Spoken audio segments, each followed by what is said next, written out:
Pawtucket Firefighters Union is pushing back against the city's decision to fire 4 firefighters who are under criminal investigation. A city spokesperson confirms that an internal probe found 8 firefighters had engaged in, quote, possible criminal activity, resulting in the termination of 4. The remaining 4 either resigned or applied for retirement. Hannah Cotter has been tracking this story for us. And Hannah, what's the latest this afternoon?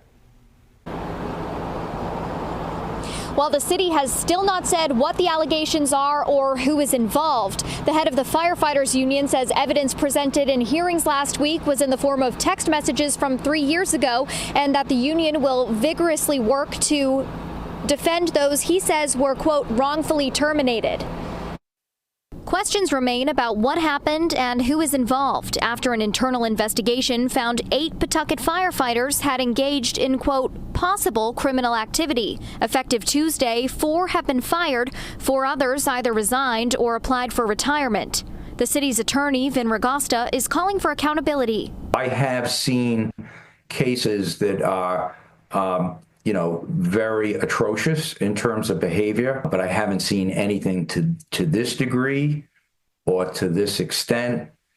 And if I might say, as bold as this is in terms of the rather cavalier approach to their criminal conduct. Union President Erik Cordeiro says it is beyond comprehension for Ragosta to make such a, quote, ridiculous statement, arguing that the 4 firefighters who were let go had impeccable and unblemished service records, and vowing that the union will vigorously defend those he says were wrongfully terminated. Mayor Grebian was tight-lipped when we asked him about pre-deprivation hearings held for those firefighters last week. He said staffing shouldn't be a concern, but that the city will have to manage the overtime cost of these cuts.